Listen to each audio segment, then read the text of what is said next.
Subscribe कीजिए हमारा channel और दबाएं इस बेल आइकन को ताकि आपको रेगुलर नोटिफिकेशन अपडेट्स मिल सकें।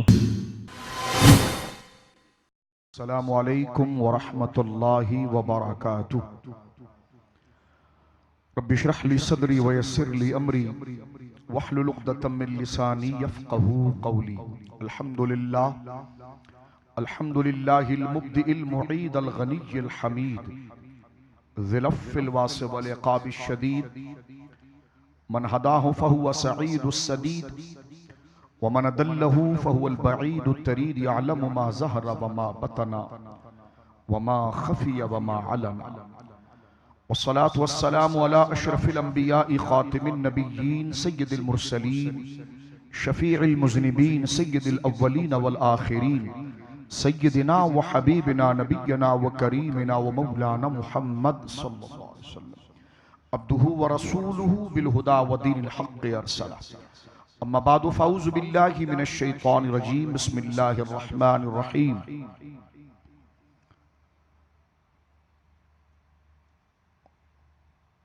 इन्नहु हुवत तव्वाबुर रहीम। अन उबादत इब्न सामित रज़ियल्लाहु तआला अन्हु क़ाल क़ाल रसूलुल्लाह सल्लल्लाहु अलैहि वसल्लम व हौलहु इसाबतुम मिन अस्हाबिही क़ाल बायिऊनी अला अल्ला तुश्रिकू बिल्लाहि शैआ वला तस्रिकू वला तज़नू वला तक़्तुलू औलादकुम वला तअतू बिबुहतानिन तफ्तरूनहु बैन अयदीकुम व अर्जुलिकुम वला तअसू फी मअरूफ फमन वफ़ा मिनकुम फ़अज्रुहु अलल्लाह वमन असाब मिन ज़ालिका शैअ फ़ऊक़िब बिही दुनिया फ़कफ़ारतुन लहू वमन असाब मिन ज़ालिका शैअ सुम्मा सतरहु अल्लाहु तआला अलैहि हुवा इलल्लाह व इन शाअ अफ़ा अन्हु व इन शाअ आक़बहु फ़बायअनाहु ज़ालिक मुत्तफ़क़ुन अलैहि औ कमा क़ाल अलैहिस्सलातु वस्सलाम। बिबरकति इन्नल्लाह व मलाइकतहु युसल्लूना अलन नबी या अय्युहल्लज़ीना आमनू सल्लु अलैहि व सल्लिमू तस्लीमा। अल्लाहुम्मा सल्लि अला सय्यिदिना व हबीबिना नबिय्यना व करीमिना व मौलाना मुहम्मदिन मअदनिल जूद वल करम मंबइल इल्मि वल हिल्मि वल हिकम व आलिहि व सहबिहि व बारिक वसल्लिम सलातुम व सलामुन अलैका या रसूल अल्लाह कुल्लुहुम मिन रसूलिल्लाहि मुल्तमिसुन गरफम मिनल बहरि व रशफम मिनद दियमी सुम्मा रिदा नबी बकरियम व अन उमरा व अन अलिय्यम व अन उस्मान ज़िल करमी मौला सल्लि व सल्लिम दाइमन सरमदा अला हबीबिका खैरिल खल्क़ि कुल्लिहिम।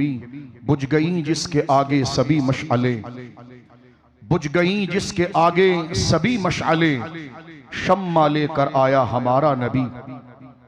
क्या खबर कितने तारे खिले छुप गए, क्या खबर कितने तारे खिले छुप गए, पर न डूबे न डूबा हमारा नबी। अल्लाह की हम्द व सना नबी मुहतरम नबी मुअज़्ज़म बाइस तख्लीक़ अर्द व समा सल्लल्लाहु अलैहि व अला आलिहि व सहबिहि व बारक व सल्लमा की बारगाह मुक़द्दसा में इंतहाई मोहब्बत व अक़ीदत के साथ दुरूद व सलाम पेश करने के बाद तमाम तारीफ़ अल्लाह वहदहु ला शरीक के लिए है। आज की ये बाबरकत और फ़क़ीदुल मिसाल बिला मुबालगा ये ज़िक्र व दुआ और तरबियत का इज्तिमा जो अनवार मदीना ट्रस्ट की जानिब से तरबियत का ये इज्तिमा, अखलाकी तरबियत, नजरियाती तरबियत, फिक्री तरबियत, समाजी तरबियत का ये इज्तिमा इनेकाद पजीर है, जिसकी सियादत व क़ियादत फरमा रहे हैं इदारा हाजा के सरपरस्त और सरबरा बरादर मोहतरम हजरत क़िबला पीर तरीक़त हुजूर क़िबला पीर मोहम्मद शौकत सूफ़ी साहब क़िबला सूफ़ी शौकत साहब क़िबला दामत बरकातुहुल आलिया अतालल्लाहु बक़ाहू के मुझसे क़ब्ल आप जिनके मलफूज़ात, जिनकी दर्दमंदाना इल्तिजा और उम्मत मुस्तफ़ा करीम सल्लल्लाहु अलैहि वसल्लम के लिए जो वो दर्द दिल रखते हैं और जो अपनी खिदमात बउनवान अनवार मदीना के से वो उन अनवार को अल्लाह के इज़्न और अपने अकाबिर और अपने मशाइख की ततब्बो के अंदर उसको तकसीम कर रहे हैं। उनके जज्बात से हमारे दिलों को नरमी मिली और रुजू इल्लाह की कैफियत और एक आसार उन मुबारक जुमलों के साथ हमारी तबीयतों के अंदर जहाँ गुज़ी हुए। मैं दुआ गो हूँ हजरत क़िबला पीर तरीक़त सूफी शौकत साहब दामत बरकातुहुल आलिया को अल्लाह लंबी उम्र बिल-आफ़ियत अता फरमाए। आपके तमाम खुलफा, आपके तमाम मुरीदीन और स्टेज पर तशरीफ फरमा तमाम मुअज़्ज़िज़ीन, तमाम जय्यद उलमाए किराम कस्सरहुमुल्लाह ताला और दूर दराज से जिस तरह क़िबला सूफी साहब मद्दज़िल्लहु इरशाद फरमा रहे थे कि पूरे पाकिस्तान से अल्लाह रब्बुल आलमीन जल्ला व अला की जानिब रुजू करने के लिए इस जिक्र और तरबियत की महफिल में मेरी बेटियां, मेरी माएँ, मेरी बहनें और मेरे बड़े भाई बुजुर्ग बच्चे तशरीफ लाए हैं। अल्लाह रब्बुल आलमीन अनवार मदीना की इस खिदमत को कबूल फरमाए और चार दंग आलम के अंदर जो ये तरबियत का प्रोग्राम वो पहुंचा रहे हैं, अल्लाह इसकी बेहतरीन जजा और बेहतरीन सिला अता फरमाए।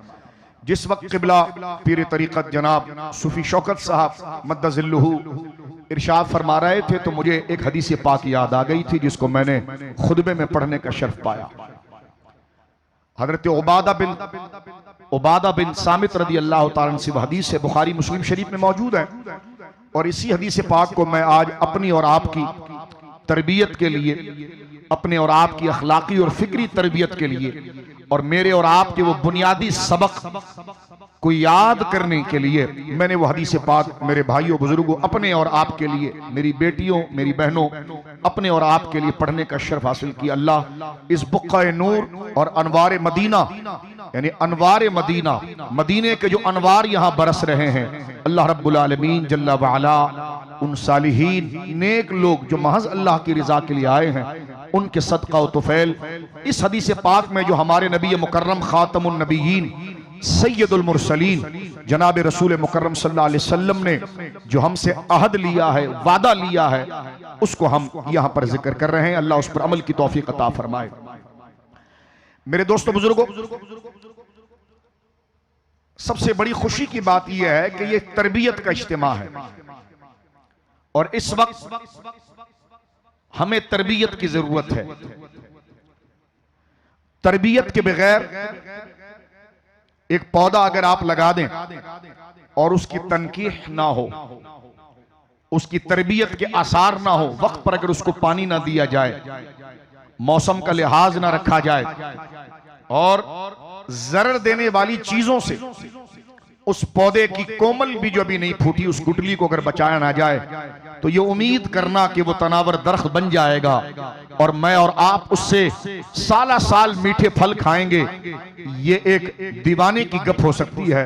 क्योंकि समरात बीज से फूटने वाली कोमल और उससे तनावर दरख्त बनने वाली वो शक्ल और फिर उसके घने साए और फिर उसकी शाखों पर लदे हुए वो मीठे फल जिससे एक आलम मुतमत्ते होता है, जिससे फायदा उठाता है, उस तक जब पहुंचा जाता है जब बीज से लेकर उसकी बिल्कुल मुंतहा तक उसकी तरबियत, उसका लिहाज और उसका ख्याल रखा जाता है।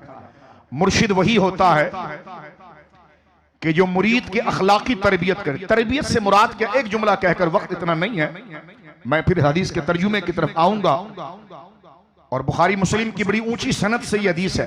तरबियत का मकसद यह होता है कि अगर हम सीधा चलते चलते हमारे पांव डगमगाने लगे तो एक ऐसा रहबर, एक ऐसा मुरब्बी, एक ऐसा उस्ताद, एक ऐसा मुशफिक जो हमसे मोहब्बत बगैर गर्ज की करता हो, हमारी दौलत से उसको कोई सरोकार ना हो, हमारी इज्जत से कोई सरोकार ना हो, वो बेलोस हमारी तरबियत के लिए खड़ा हो जाए और हमारे पांव जो ज्यादा हक सीधे रास्ते से डगमगाने लगे, वो हाथ पकड़कर अपनी तमाम तर तवानाई हमें देकर हमें सिरे रास्ते पर ले आए, हमें अच्छी फिक्र की तरफ ले आए, अखलाक की तरफ ले आए, अकीदे की तरफ ले आए, जिससे हमें जिंदगी की सारे मजे और इज्जतें भी मिल जाएं, आखिरत की भी इज्जतें मिल जाएं, उसी को मुर्शिद कामिल कहते हैं।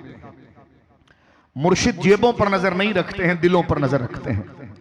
हजरत इमाम रब्बानी मुजद्दिद अल-फिसानी रदी अल्लाह अन्हु वरदाहु अन्ना ने इस बात को जिक्र फरमाया कि मैं और आप मुरीद हैं, मैं और आप ये कोशिश ना करें।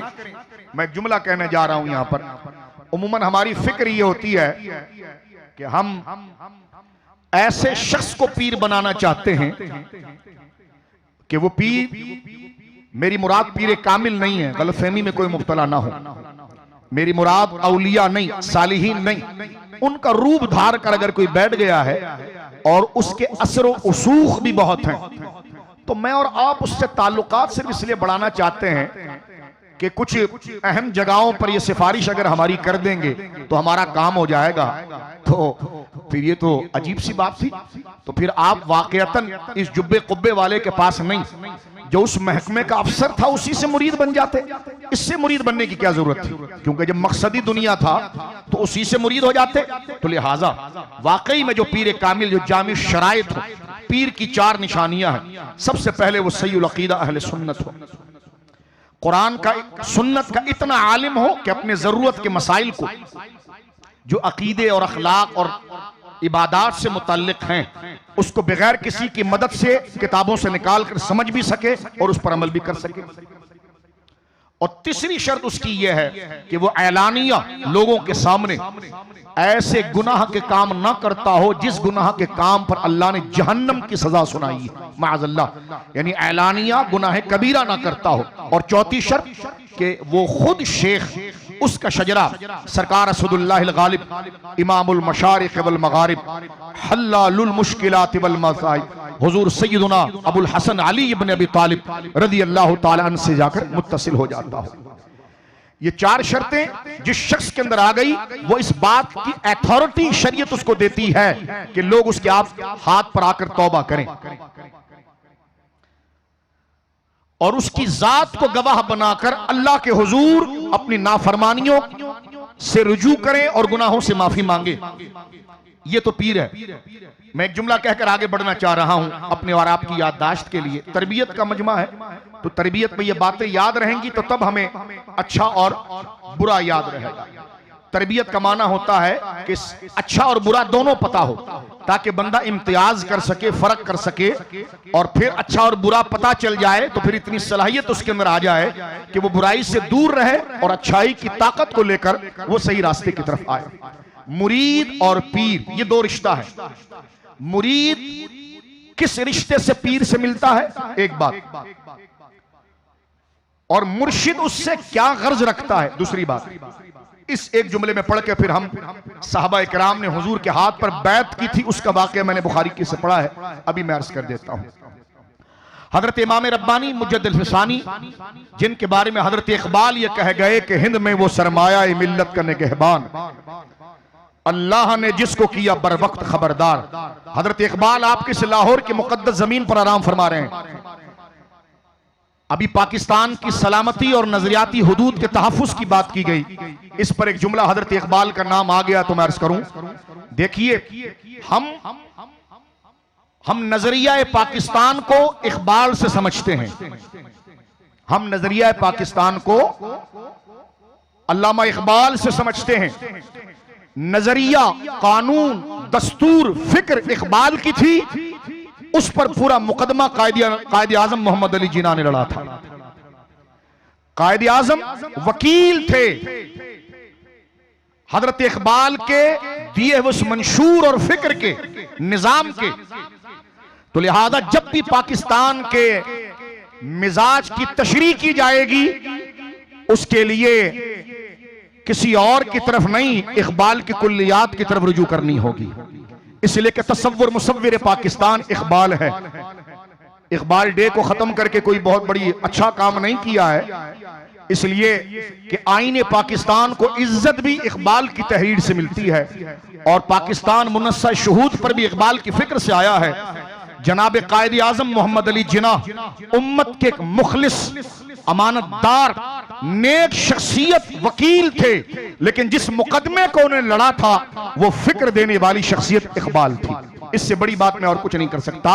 लिहाजा पाकिस्तान की जब तशरीह की जाएगी या पाकिस्तान के निजाम के खद्दोखाल को जब समझा जाएगा तो इसके लिए किसी लीडर की तरफ नहीं जाया जाएगा, बल्कि मुसव्विर पाकिस्तान, जिसने पाकिस्तान का तस्वुर दिया था दो कौमी नजरिया, वो जनाब इकबाल हैं। इसलिए नौजवान कुल्लियात का मुताला करें, इकबाल को पढ़ें। इकबाल वो है जिसकी फिक्र ने वतन खड़ा कर दिया है। आज उसकी फिक्र के जरिए हम कुरान और सुन्नत के अक़दार को अपने अंदर खड़ा कर सकते हैं। एक बात, मुरीद और मुर्शिद, मुरीद अपने पीर से क्या चाहता है और पीर अपने मुरीद से क्या चाहता है, तो इसके बारे में इमाम रब्बानी, जिनके लिए हजरत इकबाल ने यह जुमला कहा था, और यह महीना उनके उर्स पाक का भी, मेरे दाता साहब फैज़ आलम रज़ी अल्लाह ताला अन का भी उर्स पाक इसी महीने में, और हजरत सैयदना इमाम रब्बानी का उर्स पाक भी इसी महीने में, सरकार इमाम मोहम्मद रजा खान फादिल बरेलवी का उर्स पाक भी इस महीने में। तो यह सफर का महीना वाकई में मुजफ्फर है, जिसको सफरुल मुजफ्फर कहा जाता है।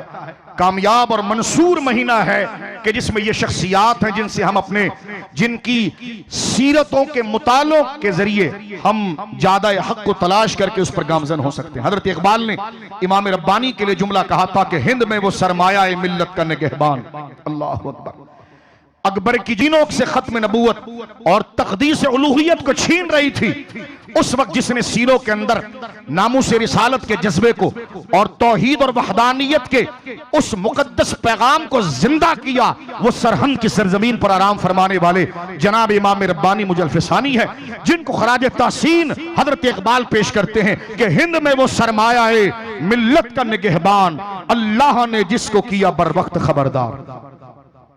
हजरत इमाम रब्बानी, मेरे बड़े भाइयों, बुजुर्गों, बच्चों, मुरीद और पीर के रिश्ते को बयान करते हैं। हर बंदा यहां पर इस तारीफ को याद करके जाए, जो मेरी तरह एक आम बंदा बैठा है, मैं उससे बात कर रहा हूं, ताकि उसे आज अनवार मदीना की फिक्र पता चल जाए कि अनवार मदीना किन खतूत पर काम कर रहा है।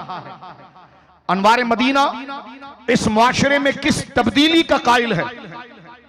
अनवार मदीना की फिक्र और ये प्लेटफार्म नौजवानों को किस फिक्र की तरफ लाना चाहता है, नौजवानों को उस फिक्र की तरफ लाना चाहता है कि वो फिक्र की कड़ी में अगर बंदा जुड़ जाए तो वो जनाब रसूलुल्लाह तक जुड़ जाता है, जो सवाद आजम का नजरिया है।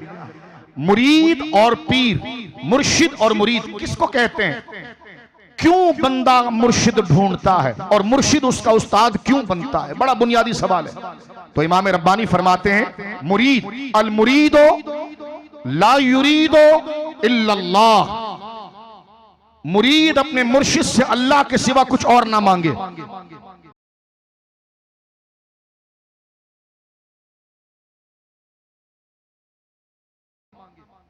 एक बंदा कहने लगा, शाहजी फिर मेरे प्लाट का क्या होगा, मेरे फला मरीज का क्या होगा? मैंने कहा, मेरे भोले सुन्नी, जब खुदा मिल गया तो फिर प्लाट कहां रुकेगा, फिर परेशानियां कहां रुकेगी? तो फरमाया, मुरीद कौन है? मेरे बच्चों, बुजुर्गों, नौजवानों, जो मेरी तरह आम सतह के लोग बैठे हैं, मैं उनसे खिताब कर रहा हूं अपने दिए हुए वक्त के इख्तिसार के साथ। फरमा, अल मुरीदो ला युरीदो इल्लल्लाह, मुरीद वो होता है जो अपने मुर्शिद से गाड़ी बंगला कुर्सी नहीं, वो अपने मुर्शिद से सिर्फ अल्लाह को मांगता है।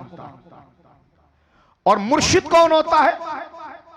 मुर्शिद गोदाम वाला नहीं होता, मुर्शिद बैंक के लोकर वाला नहीं होता, मुर्शिद बंकर नहीं होता, मुर्शिद गासिल होता है।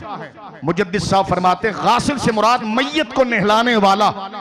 मैयत को नहलाने वाला नहलाकर उसे अपने ड्राइंग रूम में नहीं ले जाता, उसे अपने गोदाम में नहीं लगाता, उसका काम होता है मैयत को नहलाकर आगे बढ़ा देना।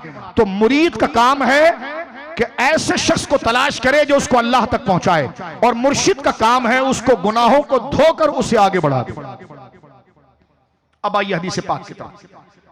बुखारी मुस्लिम की सनद पर यह हदीस किस दर्जा रखती है, आप अच्छी, कुछ लोग न जानते तो एक जुमला कहूं कि जो हदीस बुखारी मुस्लिम दोनों एक जगह पर ले लें तो वह हदीस अगर कानून लाए तो कानून में एक ऊंचा दर्जा रखती है। मैं सादे अल्फाजों से गुजरना चाहता हूं, क्योंकि मकसद कोई इल्मी इस्तिलाही तकरीर नहीं करना है। सूफी साहब किबला ने जो बातें की और मेरे जहन के अंदर अपनी मगफिरत के लिए और मुझ जैसे जो आम लोग बैठे हैं उनकी मगफिरत के लिए जो जज्बा जागा है, तो मुझे ये हदीस याद आई है, तो मैं पढ़ने का शर्फ पढ़ रहा हूं। अन उबादत बिन सामित रज़ियल्लाहु ताला अन्हु, हजरत उबादा बिन सामित कहते हैं, क़ाल रसूलुल्लाह सल्लल्लाहु अलैहि वसल्लम, कि सरकार दो आलम सल्लल्लाहु अलैहि वसल्लम ने इरशाद फरमाया, व हौलहु इसाबतुम मिन अस्हाबिही, कैफियत ऐसी थी कि हुजूर जलवागर थे और गिर्द में हुजूर के सहाबा का हल्का था। व हौलहु सराउंडिंग, व हौलहु इसाबतुन मिन अस्हाबिही, हौल सराउंडिंग इर्द गिर्द, इसाबतुन असबा की जमा है। इसाबतुन ऐसी मजलिस को कहते हैं कि जिसमें 10 से लेकर 40 तक आदमी हो, ऐसी गैदरिंग कि जिसमें लोगों की तादाद 10 से कम ना हो और 40 से ज्यादा ना हो। इतनी तादाद में जब लोग बैठते हैं तो उसको असबा कहते हैं। तो हजरत उबादा बिन सामित रज़ियल्लाहु ताला अन्हु कह रहे हैं, कई बातों को छोड़ते हुए, कि हुजूर अलैहिस्सलाम के गिर्द सहाबा का हल्का था, जैसे मुर्शिद के गिर्द होता है, मुरीदीन बैठे होते हैं, तो वो तो सरकार की ततब्बो में ही है। तो हजरत उबादा बिन सामित बड़े जल्ल कदर साहबी हैं, बैत उक़बा ऊला में ईमान लाए, बदर में भी शरीक हुए, ओहद में भी शरीक हुए, सारे गज़वात में शरीक हुए। हजरत उमर रज़ियल्लाहु ताला ने आपको मुल्क शाम का काजी बनाया, बहुत बड़े आलिम थे, हमस के इलाके को आपने अपना मरकज बनाया। और फिर 34 हिजरी को, 34 हिजरी में 72 साल की उम्र में आपने फलस्तीन के इलाके रमल्ला के अंदर इंतकाल किया। हजरत उबादा बिन सामित, इनकी खुसूसियत यह भी है कि ये हजरत उम्मे हराम बिनते मिल्हान के शौहर हैं। उम्मे हराम बिनते मिल्हान वो औरत है जो रसूलुल्लाह के सर पर तेल लगाया करती थी। लोगों को बड़ी तशवीश हुई कि खातून सरकार अलैहिस्सलाम के सरे मुबारक पर तेल लगा रही है, और सरकार ने कभी भी किसी गैर औरत को अपने बदन के करीब नहीं होने दिया। तो ये कौन औरत है जो सरकार अलैहिस्सलाम के सरे मुबारक पर तेल लगाती है? तो मुहद्दिसीन ने जब इसकी तनकी और तशरीह की, तो ये हजरत अनस इब्न मालिक की खाला उम्मे सुलैम बिनते मिल्हान की बहन उम्मे हराम बिनते मिल्हान है। और ये वो हैं कि जिन्होंने जब हुजूर के सर पर तेल लगा रहा थे, तो सरकार की आंखें मुबारक आहिस्ता आहिस्ता बज़ाहिर बंद हो रही थी, और सरकार ने फरमाया, सुनो, मैं देख रहा हूं मेरी उम्मत हरे समंदरों के ऊपर लश्कर की सूरत में जा रही है, और कश्तियों के बेड़े जा रहे हैं, और फुतुहात की तरफ, और उसमें जो गया बस लिया गया। उम्मे हराम बिनते मिल्हान कहती, मैंने हुजूर से फौरन कहा, हुजूर आप दुआ करें मैं उसमें से हो जाऊं। सरकार ने फरमाया बिल्कुल आप हो गई, और ये लश्कर हजरत अमीर माविया के दौरे खिलाफत के अंदर गया रज़ियल्लाहु ताला अन्हु। एक बात, उम्मे हराम बिनते मिल्हान का रिश्ता क्या था? उलमा के कई अक़वाल है, उसमें से एक कौल सिर्फ अर्ज करूंगा। हुजूर ने अपने बदन तक उनकी रसाई क्यों दी? उनको इतना इख्तियार कैसे मिला कि उन्होंने सरकार के सरे मुबारक को हाथ लगा लिया, सरकार के बदन मुबारक को हाथ लगा दिया? मुहद्दिसीन लिखते हैं, ये खातून के बारे में एक कौल ये है कि ये सैयदा आमिना की दूध शरीक बहन है। अल्लाह अकबर। यानी इससे पता चला ये सरकार की रजाई खाला है, सरकार की रजाई खाला है। इनके शौहर हैं हजरत उबादा बिन सामित, और इस जंग में वो गई। और अल्लामा ज़हाबी लिखते हैं कि जब वो कश्ती से उतर कर अपने खच्चर पर बैठने लगी, तो खच्चर थोड़ा से बिदका, आप गिर गई, आपकी गर्दन की हड्डी टूट गई, वहीं पर आप शहीद हुई। आज भी साइप्रस का इलाका यूरोप का, वहां पर आपका मजार मौजूद है। अल्लामा ज़हाबी कहते हैं, जब लोगों को औलाद या बारिश की जरूरत होती थी, तो लोग सैयदा उम्मे हराम बिनते मिल्हान की मजार पर आते, अल्लाह बारिश भी अता फरमाता था, औलाद भी अता। इनके शौहर हैं हजरत उबादा बिन सामित, इनके फजाइल, इनके सदक़े अल्लाह हमारी दुआओं को कबूल करे। ये कहते हैं, एक दफा मैं हुजूर के पास था और सरकार के गिर्द सराउंडिंग में लोग बैठे हुए थे। वह हौलहु इसाबतुम मिन अस्हाबिही, सरकार के गिर्द सहाबा का एक मजमा था जिसकी तादाद 10 से कम नहीं थी और 40 से ज्यादा नहीं थी। इसाबतुन, सरकार ने फरमाया, बाइऊनी, मेरे सहाबा मेरे हाथ पर बैत करो। अल्लाहु अकबर। बाइऊनी, मेरे हाथ पर बैत करो। यहां रुक जाइए, बाइऊनी बाबे मुफाला से है। इसका मजदर बनता है मुबायातन, और बाबे मुफाला दोनों तरफ से आता है। इसका मतलब है कुछ मुझे दो और कुछ मुझसे लो, क्योंकि बैत बै से है। बै बमाना बेचना, बाए बेचने वाला, मुश्तरी खरीदने वाला। और जब ये दोनों सूरत एक जगह जमारी हो रही हो तो फिर इसको हम सुलासी मुजर्रद से निकाल कर जब मजीद फी में लाएं और बाबे मुफाला में लाएं तो माना हो जाएगा मुबायातन, यानी हम एक दूसरे के साथ सौदा करना, तुम ये दे दो और ये ले लो। तो सरकार ने फरमाया बायूनी, मेरे हाथ पर बैत को और इनाम लो, जैसा कुरान ने फरमाया ना सूरह तौबा में, इन्नल्लाह अश्तरा मिनल मुमिनीना, अल्लाह ने खरीद लिया। हम क्यों आए हैं यहां पर अनवार मदीना की महफिल में? कुरान के सुवादे को याद करने आए मेरे बुजुर्गों। सूरत तौबा में अल्लाह ने फरमाया, सूरह तौबा ये कुरान की आखिरी सूरतों में से है जब कुरान खत्म हो रहा है नुज़ूल में, और अल्लाह वादा ले रहा है अपने बंदों से। अल्लाह फरमा रहा सौदा करो मुझसे।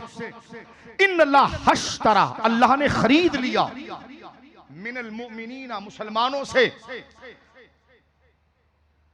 बिअनफुसहुम व अमवालहुम, अनफुसहुम व अमवालहुम, खुदा ने खरीद लिया मुसलमानों से उनकी जानों के एवज, उनके मालों के एवज, बिअन्न लहुमुल जन्नह, जन्नत, यानी अल्लाह ने सौदा किया कि तुम मुझे अपनी जान और अपना माल दे दो और मुझसे जन्नत खरीद लो। तो जब जान तूने मुझे दी है तो बात फिर मेरी मान। कैसा व्यापारी है तू, जब मुझसे तू सौदा कर चुका है कि तेरा माल मेरा हो गया, तेरी जान, तेरी सोच, तेरी फिक्र, तेरी कोशिश, तेरा शौक, तेरा मजा, तेरी लज्जत, तेरे मजे सब मेरे हो गए। तूने बेचा है मेरी दुकान पर और तूने खरीदा है जन्नत को। तो अल्लाह रब्बुल आलमीन के हाथ पर मोमिन अपना शौक, अपना मिजाज, अपनी खुशी, अपने आप को बेचता है और खरीदता क्या है? जन्नत को। तो सरकार ने फरमाया बायूनी, मेरे हाथ पर बैत करो। किस चीज की बैत या रसूल अल्लाह? सूरह मुमतहिना अगर आप पढ़ें तो सरकार ने इसी किस्म की बैत औरतों से भी ली। मेरी बहनें सुने जरा, मेरी माएं सुने। सूरह मुमतहिना के अंदर हुजूर ने औरतों से बैत ली, लेकिन सही बुखारी शरीफ की हदीस है हुजूर ने कभी किसी औरत से मुसाफा नहीं किया। इसलिए शरअन बैत का तरीका यह है कि जो औरतों से बराह रास्त हो, यह नाजायज है। इस तरह भी हजरत फरमा रहे थे आंखों के पर्दे के हवाले से। आंखों के पर्दे के बारे में तो इमाम गजाली लिखते हैं कि जो आंखों से जिना करता है मरते वक्त उसको कलमा नहीं मिलता, माअज़ल्लाह। यानी ईमान को जाया करने का सबसे खतरनाक जरिया आंखों से जिना है। जिसको आंखों से बदकारी की आदत पड़ जाए अलियाज़ बिल्लाह, वक्त नज़ा उसका कलमा रुक जाता है, और कलमा रुक गया तो दुनिया भी गई, आखिरत भी गई। अल्लाह हमारे हाल पर रहम फरमाए और इस नजिस और इस गंदे गुनाह से हमारी आंखों को अल्लाह पाक करे, हमारी समातों को अल्लाह पाक करे, आमीन या रब्बल आलमीन। मेरे दोस्तों बुजुर्गों सुनिए, फरमाया बायूनी, मेरे हाथ पर बैत करो। हुजूर ने औरतों से भी बैत ली, लेकिन कैसे? मेरी माँ, एक दफा आवाज से कह, मेरी माँ सैयदा आयशा रज़ी अल्लाह ताला अन्हा, क्योंकि उनका नाम ना लूं तो इमाम रब्बानी फरमाते मैंने हुजूर को ख्वाब में देखा तो सरकार ने फरमाया मैं तेरी कोई तोहफा नहीं कबूल करता। अहमद रोने लगे, हुजूर मैं तो बचपन से आपको नवाफिल का तोहफा, नफली रोजों का तोहफा भेजता हूं। फरमाया अहमद सरहंदी तुझे पता नहीं, मेरे घर वही तोहफा आता है जो आयशा के घर आता है रज़ी अल्लाह ताला। मेरी माँ सैयद आयशा सिद्दीका कहती कि हुजूर ने कभी किसी औरत से मुसाफा नहीं किया, किसी औरत से हाथ नहीं मिलाया। हुजूर बैत औरतों की कैसे लेते? आवाज के जरिए, बोलो, वो बोलती आगे से, ये बोलो ये नहीं करूंगी, ये बोलो ये करूंगी। या चादर, एक चादर का एक किनारा खवातीन पकड़ी होती, एक हुजूर। या कभी यूं होता कि हुजूर के हाथ में पानी का प्याला लाया जाता तो मेरे आका, मेरे घटिया हाथ इस लायक नहीं है, मैं समझाने के लिए बता रहा हूं, कहा मेरे आका के दस्ते मुबारक, तो मेरे हाथों पर ना फंसिएगा। अगर आपकी दूर मुझसे ना होते तो मैं हाथ भी ना हिलाता। हमारे हाथ और हमारा बदन इस लायक नहीं कि हम ना तशबीह की नियत ना कोई मुसलमान तशबीह कर सकता है। समझाने के लिए सिर्फ बयान हदीस पर सरकार के सामने प्याला लाया गया पानी का। मेरे आका ने अपनी उन 5 उंगलियों को दाखिल किया जिसको अल्लाह ने अपना हाथ करार दिया, और उसके बाद सरकार उस उंगली में दाखिल करके वो कलिमात कहते और फिर वो प्याला खवातीन के पास चला जाता, तो हर खातून उस प्याले में अपने हाथ को दाखिल करती उस पानी में और हुजूर से बैत ले लेती। तो लिहाजा जो औरतों के साथ खुल्लम खुल्ला बैठे वो ना मुत्तकी है ना पीर है, जो मुसाफा करे ना वो मुत्तकी है ना पीर है। समझ रहे मेरी बात आप? क्योंकि बैत का मसला, तो यही बैत हुजूर ने औरतों से भी ली। बस जल्दी जल्दी चलिए आगे बात को मुकम्मल करते। किस चीज की बैत ली है? सब तैयार हो जाएं, मैं आपको तकरीर नहीं कर रहा, ना आप मेरी तकरीर सुन रहे हैं, मैं अपना सबक याद कर रहा हूं, आप अपना सबक याद करें। अल्लाह अनवार मदीना कि इस पूरे ट्रस्ट को बरकत दे और हजरत किबला पीर सूफी शौकत साहब अतालल्लाहु बकाऊ को अल्लाह लंबी उम्र दे, इनके मुआविनीन को बरकत दे कि जिन्होंने बैठकर हमें इन उलमा और सालिहीन के मजमे में अपना बुनियादी सबक अपनी आखिरी हिचकी से पहले याद करने का मौका दिया। अभी मैं एक नमाज जनाजा पढ़ा कर आया हूं। अल्लाह अकबर। तो मौत बरहक है, जब तक ये रूह का परिंदा हमारे बदन में फड़क रहा है इस्लाह कर लेनी चाहिए। हजरत उमर जो इस उम्मत के कुतुब आजम हैं, उनसे जब कोई नसीहत पूछता तो वो यही कहते, बेटा मरना हक है। जिसे वो आपने सुना ना, सियाने एक बात कहते थे कि जिसे मरना नहीं आता उसे जीना नहीं आता।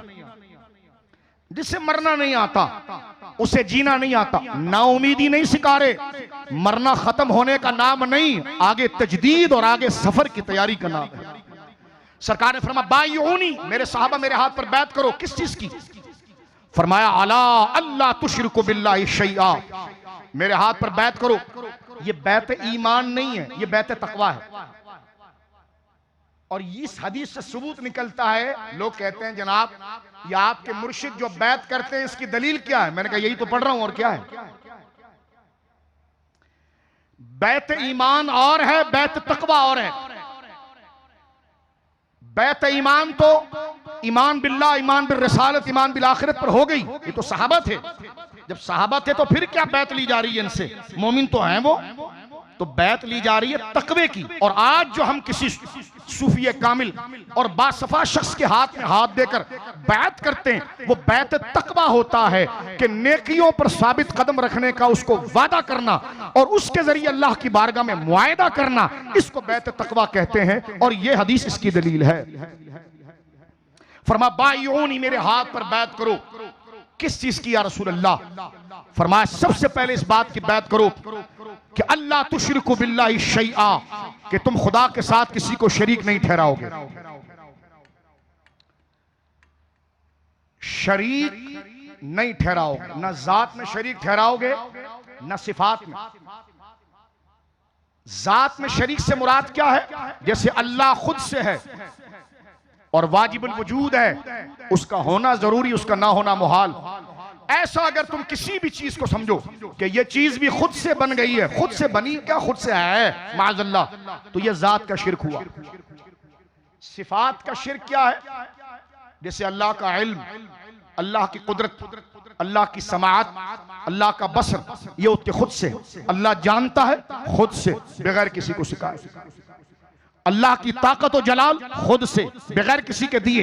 ये अकीदा अगर किसी के बारे में रखे या किसी चीज के बारे में रखे कि इस बंदे को या इस चीज में इल्म की ताकत या इस अजीम ताकत खुद से आ गई, तो ये शिर्क है।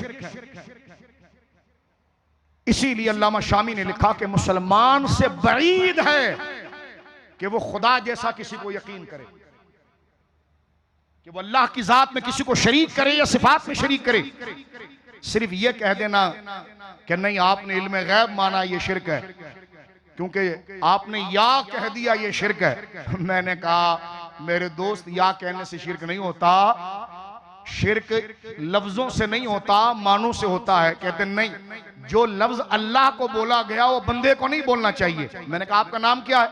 कहने लगे जी मौलाना फला। तो मैंने कहा ये भी शिर्क है। कहने लगे क्यों?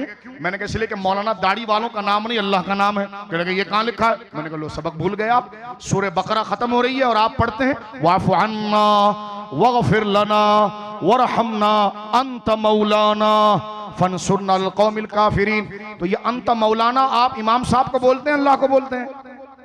बोलिए ना, अल्लाह को बोलते हैं। फिर अगर आप किसी आलिम को मौलाना ना बोले तो आप नाराज हो जाएगा। तो मैंने कहा आप जो शिर्क का दर्ज दे रहे थे तो खुद लफ्ज अपने लिए गवारा कर रहे हैं। कह लगे नहीं नहीं, वो मौलाना जो अल्लाह को कहते हैं ना वो और माने में है और हमें जो कहते हैं वो और माने में है। तो मैंने कहा देखो ना, लफ्ज तो एक ही है लेकिन फर्क माने ने किया ना। तो अल्लाह को जो या कहते हैं वो और माने में और हुजूर को जो या कहते हैं वो और माने में। हम पर भी थोड़ा सा करम कर दें आप। दूसरी बैत जो हुजूर ने ली, फरमाया पहले तो मेरे हाथ पर बैत करो कि शिर्क नहीं करोगे। ठीक। फरमाया वला तसरिकू, चोरी नहीं करोगे। ये तकरीर नहीं हो रही है, ये मेरे और आपका सबक है। मैं अपने आप से बात कर रहा हूं और आप अपने आप से बात कर रहे हैं। ये बहुत ऊंचे कलिमात जनाब रसूलुल्लाह का मजमा आप देखिए, सहाबा ने हाथ आगे बढ़ाए हैं और हुजूर ने खुद कहा बायऊनी, रखो मेरे हाथ पर हाथ और सौदा करो मुझसे, कुछ दो और कुछ लो। का हुजूर क्या दें आपको? फरमा वादा करो, मुआयदा करो, एग्रीमेंट करो मुझसे। सबसे पहले अल्लाह के साथ किसी को शरीक नहीं करोगे। दूसरा चोरी नहीं करोगे। तीसरा वला तजनू, जिना नहीं करोगे। अभी हुजूर सूफी साहब क़िबला दामत बरकातुहुल आलिया बार बार हमारे ज़मीरों को झंझोड़ रहे थे तौबा की तरफ, और ये दो गुनाह के बारे में बात कर रहे थे कि जिना और शराब। अल-अयाज़ु बिल्लाह, अल्लाह हमारे गुनाहों को माफ फरमाए और हमें भी और हमारे बच्चों और हमारी नस्लों को अल्लाह इससे महफूज रखे। अबू दाऊद शरीफ की हदीस है, अल्लाह गफूर रहीम है, अल्लाह हर गुनाह की सजा को डिले करता है। उसकी कुदरत हर गुनाह की सजा को, पनिशमेंट को डिले करती है। आज नहीं कल दे देंगे, शायद माफी मांग ले, शायद माफी मांग ले, लेकिन अल्लाह जिस गुनाह को फौरन पकड़ता है और दुनिया में उस बंदे को इबरत का निशान बनाता है, वो दो गुनाह, एक शराब नोशी और एक जिना। हजरात सूफिया से पूछा गया और गुनाह पर तो ढील दे दी गई, इस पर क्यों? फरमाया इसलिए कि अल्लाह को अपने इस कायनात से बड़ी मोहब्बत है, क्योंकि उसने बनाया है इसे। इसमें जो फसाद करता है खुदा उसको छोड़ता नहीं, और इस निजाम दुनिया में अखलाकी, इस सोसाइटी, इस कायनात में हमारी सोसाइटी, हमारी मुआशरत और हमारे खानदानों में का सबसे बड़ा फसाद जो एतमाद को खराब करता है वो जिना और शराब है। चोर को तो खुदा डिले करता है, लेकिन जानी को और शराबी को, क्योंकि ये रिश्तों के एतमाद को गिराता है, ये अल्लाह के निजाम को तोड़ता है, अल-अयाज़ु बिल्लाह। इसलिए अल्लाह जानी को और शराबी को इबरत का निशान बनाता है। लेकिन सुनिए मेरी बात, जिना तो दूर की बात है। मैं सूफी साहब के इस मुबारक स्टेज की बरकत से अपने और आपकी इस्लाह के लिए बात करना चाहता हूं। क्या आप जाग रहे हैं? अपने और आपकी इस्लाह के लिए जिना तो दूर की बात है मेरे दोस्तों। इस्लाम वो प्यारा मजहब है कि बुराई से नहीं रोकता, बल्कि बुराई के साथ साथ उसके तरफ जाने वाले रास्ते को पहले रोकता है। हुजूर ने फरमाया गाना ना सुनना, डम डम ढोल ना सुनना, फरमाया मजामीर, मुंह से बजाने वाली बांसुरियां और तरीके तरीके के साज, जनाब रसूलुल्लाह खातमुन नबीयीन, हरे हरे गुंबद में आराम फरमाने वाले हमारे सच्चे आका जनाब रसूलुल्लाह फरमाते हैं अलैहिस्सलातु वस्सलाम, मेरे बच्चों सुनो, मेरे बुजुर्गों, हुजूर ने फरमाया जिना तो दूर की बात है, गाना बजाना जिना का मंत्र है। बंदे के अंदर हराम काम की लज्जत को गाना बजाना पैदा करता है, बदकारी की उस बुरे ख्याल को गाना बजाना पैदा करता है।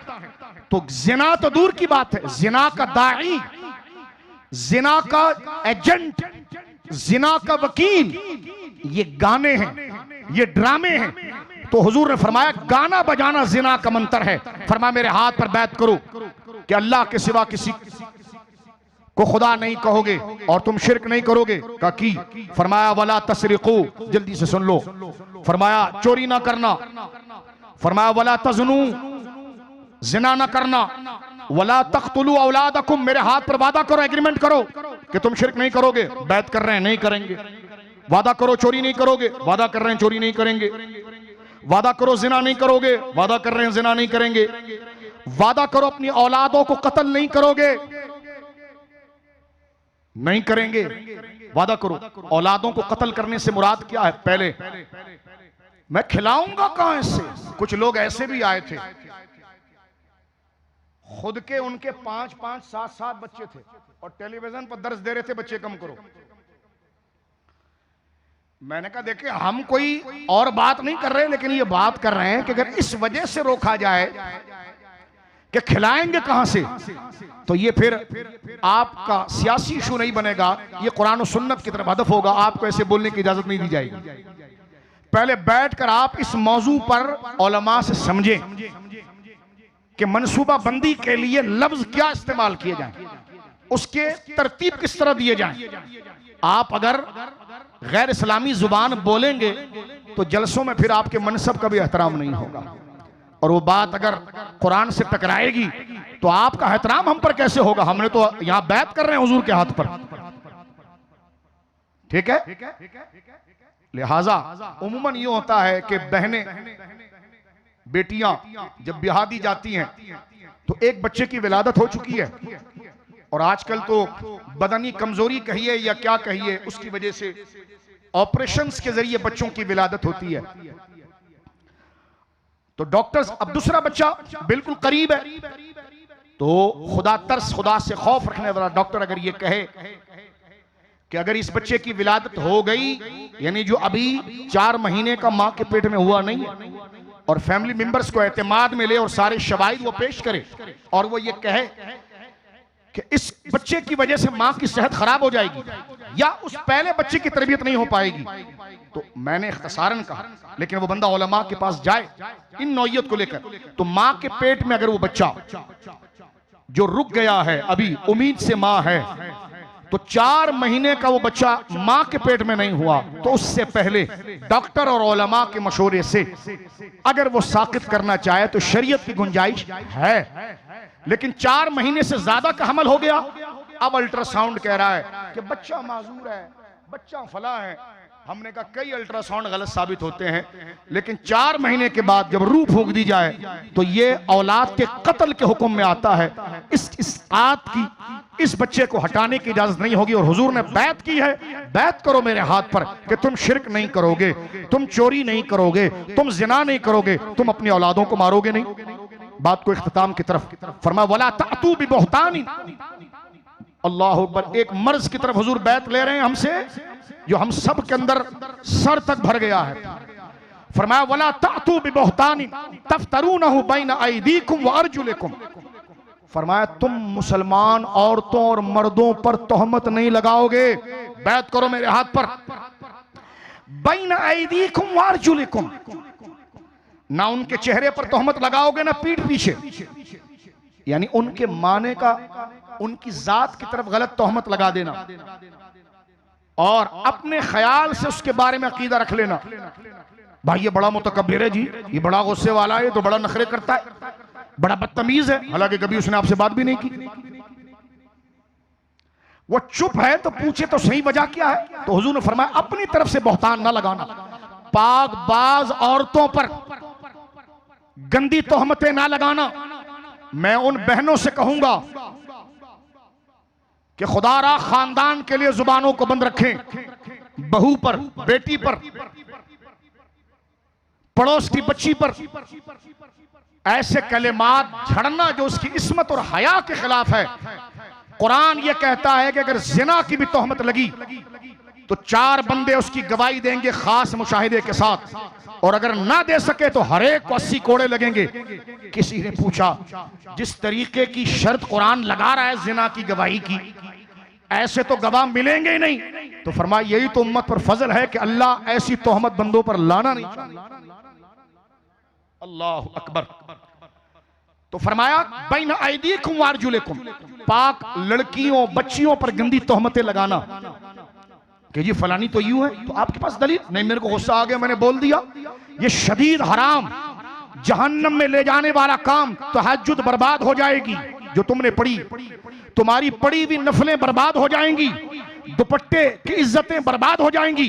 हुजूर ने फरमाया बैत करो मेरे हाथ पर, एग्रीमेंट करो मेरे हाथ पर कि तुम शिरक नहीं करोगे, तुम चोरी नहीं करोगे, तुम जिना नहीं करोगे, तुम औलाद को कत्ल नहीं करोगे, तुम पीठ पीछे और सामने तोहमतें नहीं लगाओगे। और आखिर में हुजूर ने फरमाया वला तासू फिल मारूफ, और जो नेकी की बात मैं करूंगा उसका इनकार नहीं करोगे। लोग कहते हैं जी उलमा बड़े जज्बाती हो जाते हैं। मैंने कहा हुजूर से बैत की हमने कि जो नेकी का हुजूर ने हुक्म दे दिया उसका इनकार नहीं करेंगे। आपका इनकार कर सकते हैं लेकिन हुजूर के दिए हुई शरीयत की बात का इनकार नहीं कर सकते, क्योंकि हमने तो बैत की है हुजूर से। वला तासू फी मारूफ, हुजूर ने फरमाया जो नसीहतें मैं तुम्हें कर गया या अपनी जिंदगी में जितने नेक काम मैंने तुम्हें बताए, जो जो तरीके बताए, वादा करो मेरे सहाबा उसकी मुखालिफत नहीं करोगे। सहाबा ने कहा नहीं करेंगे। अब ये सब चीजों पर बैत हो गई। अब हुजूर ने आखिर में नतीजा दिया, फरमाया वमन अफा मिनकुम फअजरुहु अलल्लाह, फरमाया जितनी बातों पर तुमने मेरे हाथ से बैत की है और इसको अपने मरते दम तक तुमने निभाया, तो मेरे सहाबा तुम्हारा ये अजर अल्लाह के जिम्मे करम पर हो गया। और फरमाया वमन असाब मिन ज़ालिक, और जो इसमें डगमगा गया, इन बातों में से किसी एक में डगमगा गया, गड़बड़ कर गया, शिर्क से अलावा कोई गलती कर गया, चोरी कर गया, जिना कर गया, बच्चे को मार डाला, कोई गलती कर गया, तो हुजूर फरमाते वमन असाब मिन ज़ालिक शैया फऊक़िब फ़िद दुनिया, फरमाया अगर इस्लामी हुकूमत हो और रियासत इस्लामिया का काजी मौजूद हो तो हुजूर कहते हैं फिर उसको बुलाया जाएगा। अगर उसने जिना किया, अगर उसने चोरी की, जो चीजें हुजूर ने वादा किया है, फरमाया अगर इसको निभा गए तो अल्लाह पर तुम्हारा अजर उसके जिम्मे करम पर है कि तुम्हें नवाजेगा। और वमन असाब बिन ज़ालिक, इनमें से किसी एक की भी मुखालिफत की, फऊक़िब फ़िद दुनिया, तो दुनिया में तुम्हें सजा दी जाएगी। अगर किसी ने जिना किया और उसको सजा दे दी गई, संसार कर दिया गया, चोर के हाथ काट दिया गए, तो सहाबा ने पूछा हुजूर अगर हाथ यहां कट जाएं फिर क्या होगा? सरकार ने फरमाया फव्वा कफ़ारतुन, तो कयामत में अल्लाह उससे पूछेगा नहीं, सजा यहां हो गई। फिर आगे हुजूर ने फरमाया वमन असाब मिन ज़ालिक शैया, लेकिन एक बंदे से इन चीजों में से एक चीज उसने छोड़ दी, गड़बड़ कर दी, मुआहिदा किया था कि चोरी नहीं करेगा, जिना नहीं करेगा, औलाद को कत्ल नहीं करेगा, बहतान नहीं लगाएगा, नेकी की बातों का इनकार नहीं करेगा, लेकिन कोई एक काम कर गया, हुजूर फरमाते हैं सुम्मा सतरहुल्लाह, लेकिन अल्लाह ने उसको लोगों पर जाहिर भी नहीं किया। अकेले में वो गड़बड़ कर गया, लेकिन अल्लाह ने पर्दा डाल दिया, जाहिर हो गया तो काजी हुक्म लगाएगा और काजी हुक्म लगाकर उसको सजा देगा।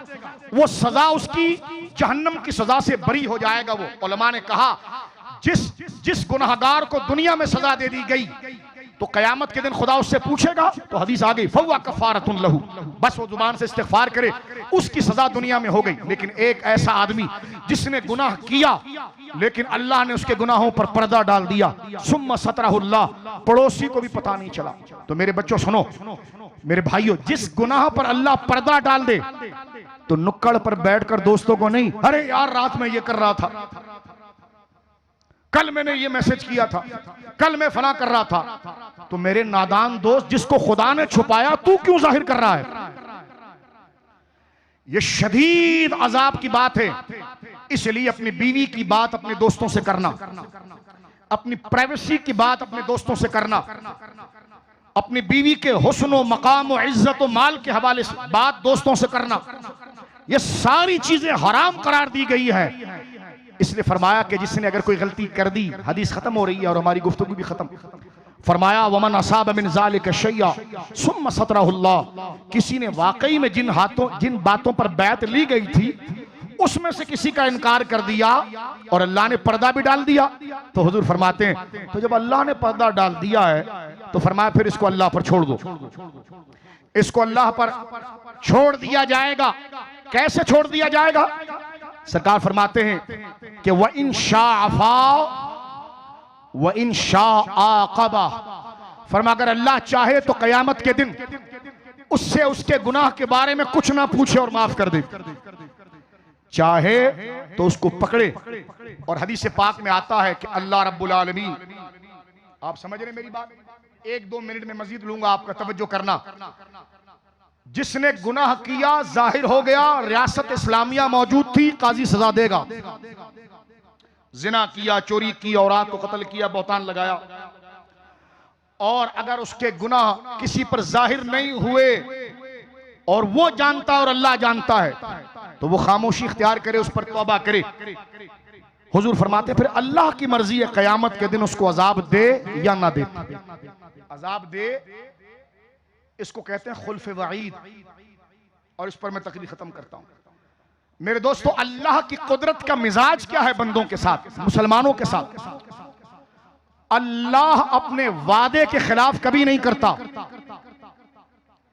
लेकिन उसकी कुदरत बंदे पर शफकत करते हुए सजा की बात करके उसके खिलाफ करके शफकत का मुजाहिरा करती है। कुछ बेचारे कहने लगे इम्कान किज़्ब तहत कुदरत बारी ताला है, क्योंकि अल्लाह अपनी वईदों के खिलाफ करता है। मैंने कहा मेरे नादान दोस्त, वईद के खिलाफ करना किज़्ब नहीं होता है, फजल होता है। वादे के खिलाफ करना किज़्ब होता है। खुदा वादे के खिलाफ कभी नहीं करता, वईद के खिलाफ करता है। और वईद के खिलाफ करना, मसलन अल्लाह ने यह कहा कि देखो तुम अगर ये गुनाह करोगे तो मैं सजा दूंगा, और अल्लाह चाहे तो पूछे ही ना, उसको बख्श दे, तो ये पनिशमेंट के खिलाफ हुआ, और ये शफकत है, झूठ नहीं है, मेहरबानी नहीं है। लेकिन अल्लाह ने यह कहा कि जो बंदा ईमान पर मरेगा मैं उसको जन्नत दूंगा। कभी ऐसा नहीं होगा कि वो बंदा दायमी जहन्नम में जाएगा। क्यों? क्योंकि अल्लाह वादे के खिलाफ नहीं करता। अल्लाह वादे के खिलाफ नहीं करता। मसलन आपने एक चौकीदार रखा और 8 घंटे की ड्यूटी आपने 20,000 रुपए तय की, उसने ड्यूटी 2 घंटे की। एग्रीमेंट पर आपने साइन लिया था कि 8 घंटा ड्यूटी करोगे, 20,000 तनख्वाह। उसने ड्यूटी भी 15 दिन की और की भी 2 घंटे, और तनख्वाह के लिए आ गया, रोने लगा, जी हाजी साहब, चौधरी साहब, मेरा बच्चा बीमार था, मेरी बीवी बीमार थी, आपको रहम आया, आपने तनख्वाह नहीं काटी और पूरे 20,000 रुपए आपने उसके हाथ में दे दिए। आपका दोस्त करीब से कहने लगे मादरत के साथ कि चौधरी साहब आपने तो झूठ बोल दिया। आप कहेंगे मैंने झूठ कैसे बोल दिया? कहानी आपने झूठ बोल दिया। आपने कहा था 8 घंटा ड्यूटी करोगे तो 20,000 रुपए दूंगा, और इसने तो 8 घंटा ड्यूटी नहीं की बल्कि 15 दिन डंडी मारी है। आपने इसको पूरी तनख्वाह दी। ये झूठ है क्योंकि आपने एग्रीमेंट किया था। आप कहेंगे मेरे दीवाने दोस्त, ये झूठ नहीं, ये मेहरबानी है। ये क्या है जी? मेहरबानी है। हाँ, और ऐसा हो कि वो पूरा महीना 8 घंटा ड्यूटी कर जाए और फिर अगर आप 20,000 रुपए इसको ना दें तो ये झूठ है। क्यों? क्योंकि ये वादे के खिलाफ है। तो बिला तशबीह, खुदा वादे के खिलाफ नहीं करता, लेकिन सजाओं की बात करके बंदे का रोना अगर उसकी रहमत को मुतासिर कर जाए तो अल्लाह बख्श देता है। इसलिए हुजूर ने फरमाया कि जिसने गलती की और अल्लाह ने उस पर पर्दा डाल दिया, इंशाअफा व इंशाअक़बा, फरमा अल्लाह चाहे तो उसे बख्श दे, चाहे तो सजा दे। हजरत उबादा बिन सामित कहते हैं, और हदीस खत्म, फबायानाहु ज़ालिक, हमने हुजूर का हाथ पकड़कर इन तमाम बातों पर बैत कर ली। अल्लाह रब्बुल आलमीन जल्ला वाला इस बैत में कहे हुए कलिमात पर हमने भी उन सहाबा और अपने मुर्शिदों के, हमने इस हदीस और अपने मुर्शिदों के वसीले से हुजूर के हाथ पर इन बातों पर बैत की कि हम शिर्क नहीं करेंगे। हमने अपने मुर्शिदों और इस हदीस पाक को वास्ता बनाकर हुजूर के हाथ पर बैत की कि हम चोरी नहीं करेंगे, बोलिए इंशाअल्लाह, जिना नहीं करेंगे, औलादों को रिज्क के डर से कत्ल नहीं करेंगे, किसी मुसलमान मर्द और औरत पर हम झूठी तोहमतें नहीं लगाएंगे, हुजूर अलैहिस्सलाम का दिया हुआ कोई भी सबक हम उससे रूगर्दानी नहीं करेंगे। नबी पाक ने फरमाया, हजरत मुआज बिन जबल से जब उन्होंने पूछा, हुजूर एक ऐसा अमल बता दें जिससे मैं बख्शा जाऊं, सरकार ने सारी बात करके बताई।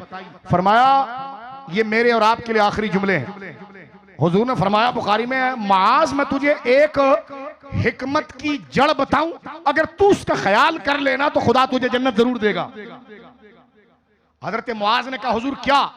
तो सरकार ने अपनी मुबारक उंगलियां, मेरे हाथ इस लायक में सिर्फ समझाने के लिए बता रहा हूं, अपनी मुबारक उंगली से अपनी जबान मुबारक को पकड़ा, फरमा इसका ख्याल कर। अल्लाह अकबर।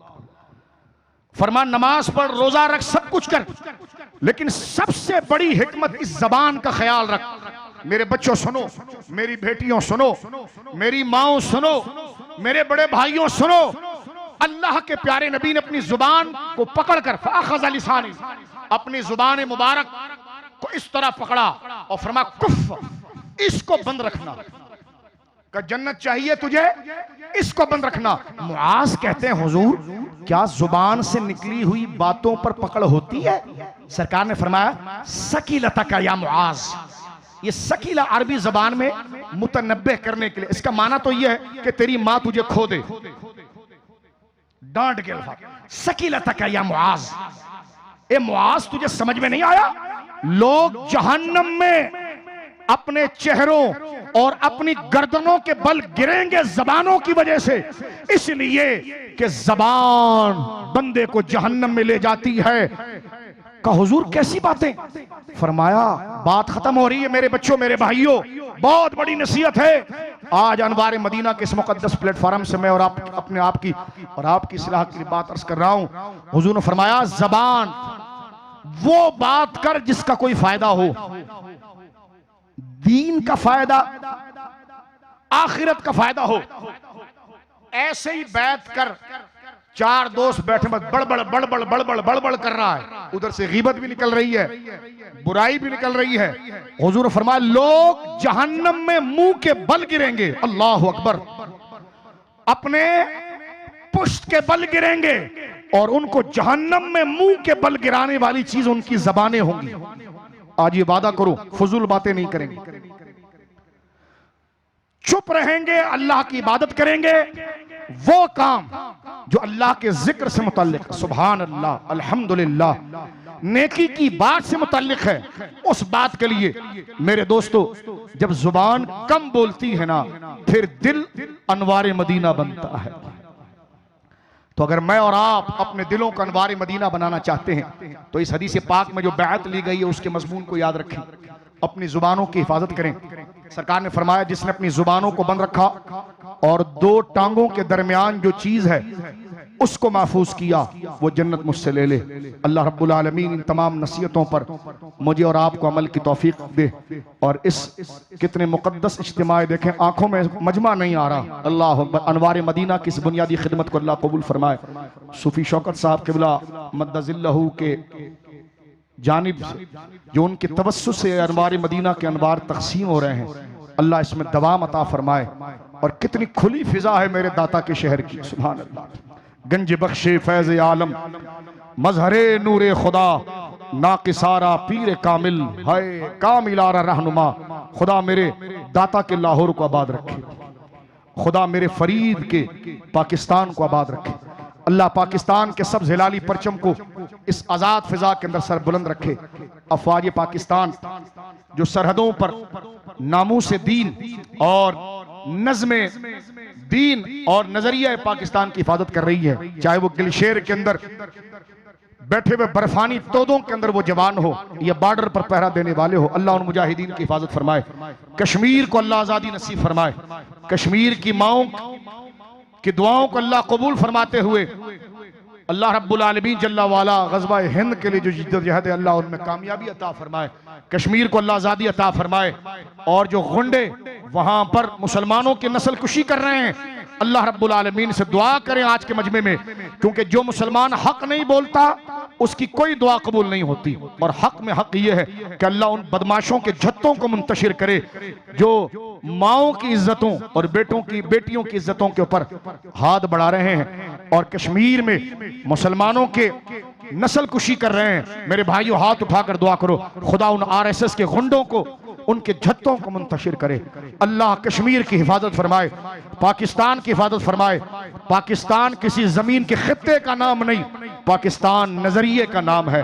पाकिस्तान नजरिए का नाम है, पाकिस्तान नजरिए का नाम है। जब तक हम जिंदा रहें, इस्लाम पर साबित कदम रहें, आखिरी हिचकी कलमे पर हो। इस मजमे के सदक़े अल्लाह हम बेकारों को अपने हबीब की शफाअत अता फरमाए। मुझे और आपको इन बातों पर अमल की तौफीक दे। व आखिर दावाना।